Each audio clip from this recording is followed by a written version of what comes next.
What the Bat from developer Triband poses the not so seriously profound question of what you would do if you had baseball bats for hands. But does it hit a home run or strike out? Let's take a look.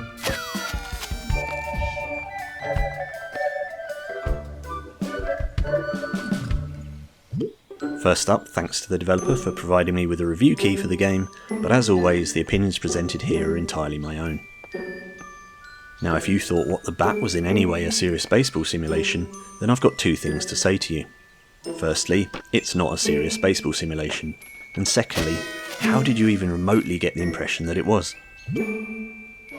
Presented in a basic but nicely stylised cartoon world, What the Bat tasks you with playing through a variety of levels consisting of short scenes where your aim is to use your bat hands to obtain a trophy by completing specific challenges.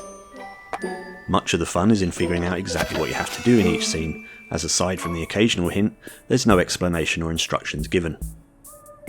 Some of them are obvious, especially at the start where it eases you into the game with some basic challenges to get you into the swing of things, pun intended.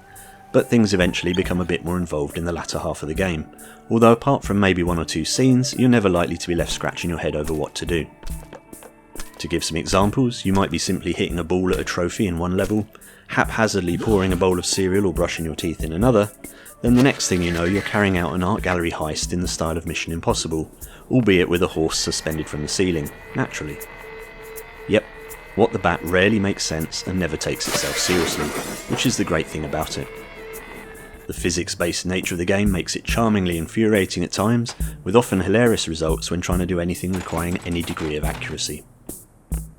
All in all, there are over 100 of these levels divided up across several different environments which take you from your baby years through to your teen years and beyond, but some are as short as a few seconds and most can be completed within a minute.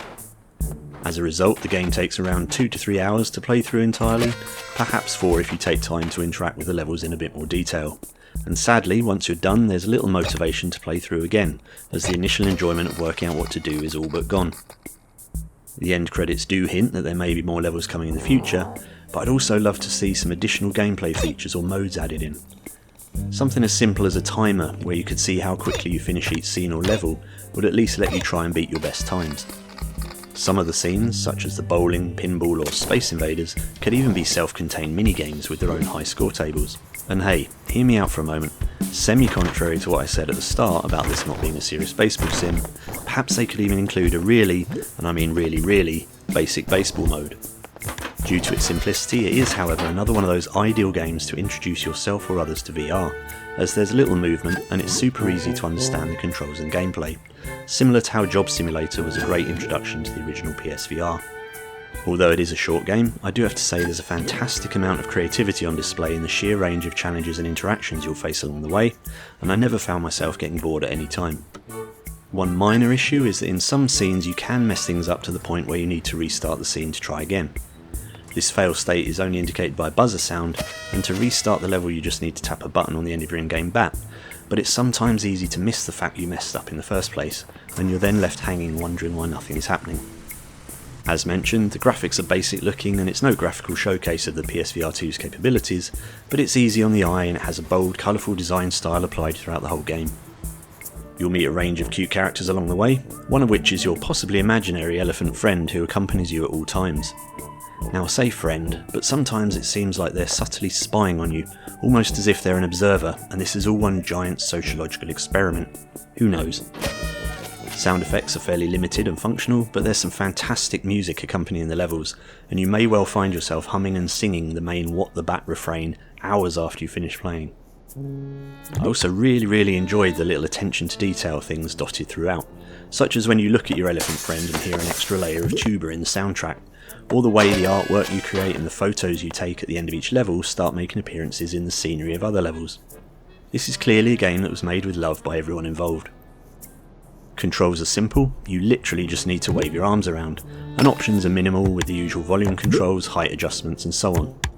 A recent update did add some extra controls for a new feature, but in keeping with the general madness of the game, by new feature we're talking the ability to raise your character's eyebrows using the trigger buttons, mainly useful for pulling faces in the mirror or when taking your end of stage photos. That update also made the game playable in seated mode, whereas it initially required standing and room scale, so this should help those with limited space or mobility to be able to properly enjoy the game.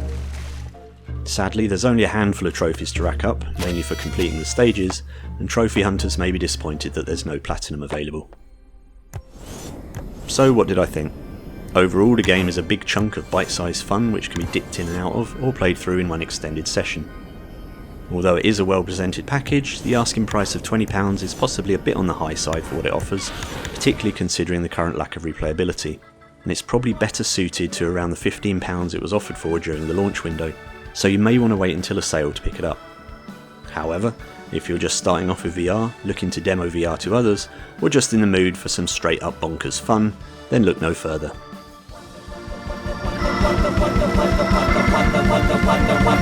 What the